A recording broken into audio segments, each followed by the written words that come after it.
It's the future, so obviously David Hasselhoff lookalikes are racing Batman knockoffs around old Hollywood sets. That's right, in Hollywood Death Race you get to do just that. The game comes with these corner pieces, various tracks based on movie franchises, Casino, Jurassic Park, which is a double-length piece, your generic zombie one, and more corners. And then there's Death Star and Honey, I Shrunk the Kids on the ball on the actual track there. It also comes with extra pieces for certain tracks like a T-Rex and zombie groups. In the game you will be able to bump opponents and then move an allotted amount according to the car you are. And when cars are flying you can go underneath them. So the Catman car here could in theory be bumped underneath the flying DeLorean. If you ever see a red symbol like that, you roll a white dice and try and beat the red challenge dice. This time I didn't, so it's rolled down for the next person. The player boards give you all the information you need to know, including powers, type and movement, health, and your unique powers fueled by Effixium. The winner of the race is the person to get both their team across the line first. Hollywood Death Race is a crazy, chaotic game of take that racing, and it scales really nicely. Not necessarily in the player counts. I think 3 players is the minimum I'd want to play with. You do control 2 cars, unless you get up to the highest player counts. But I think 3 players, 2 players, it can get a bit lonely if one person gets out on the track. Depending on which tracks you've used, I'd guess with 2 players I'd recommend definitely throw the zombie one in because it makes it more interesting. But 3 players, you're not going to have as much of, you're not going to have as much space as you will in a 2-player game.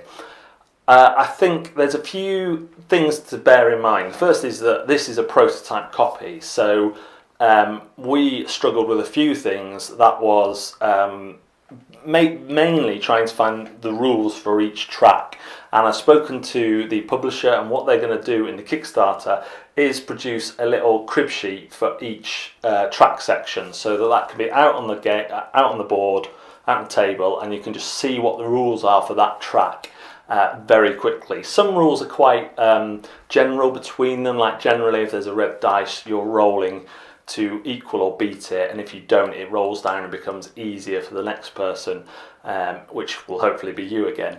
But yeah, I would say track selection here can make or break your experience of Hollywood Death Race depending on the group you're with. So there's some things to remember. Which tracks you choose and how many special tracks you choose affects a number of things. It affects the complexity and it affects the length of game. If you are playing with more casual gamers, with more beginners, I would recommend making a shorter track with only one long special piece and maybe one of the shorter special pieces with basic rules. If you're playing with a game group that likes being cutthroat, then you build the track to the length that you want to play, essentially. That being said, I like a lot of the mechanics and the flow of the game in Hollywood Death Race. I like the fact that when I saw the dice I thought, oh no, it's going to be rolling to move. It's not rolling to move. The dice are purely for kind of hazard and interaction effects. You have movement points on your go. You can move, you can bump someone, you can honk, and you can use one of your special powers. Why can you honk, you say? Well, making noise on some of the tracks activates special effects, particularly a T-Rex. So those are your choices with each of your cars, and you can do 2 on a turn. You must play your cars alternatively, so we just we turned the card round that we'd used, so we remembered which car to use next, which you may say, of course I remember, but trust me, this game gets chaotic. You're paying attention on other people's goes to watch what happens to you, to look for the lines that you can race through. The tracks are done really well. There are shorter routes without as many bonuses, which may get you up the track faster, but you're not going to be able to pick up as many power-ups. particularly Iffixium, I think I'm saying that right, which powers your special moves. The special moves are great. I love the flying cars, but they are expensive to keep running. The Not DeLorean and Not ET bike can fly, and that means cars could go underneath them, but then they don't pick anything up off the track. So sooner or later, if you don't have the Iffixium to pay for it, they're going to crash or you're going to have to land. I like the classes of cars. They all have a class, mid, small or heavy. Small ones can go through spaces where other cars are, but they can't bump anyone. Mediums can bump small, and then heavies are slower, but they can bump anyone. And then you have the special powers as well. So you have kind of more general special powers that one or two might have, and then you have your Iffixium special powers. So the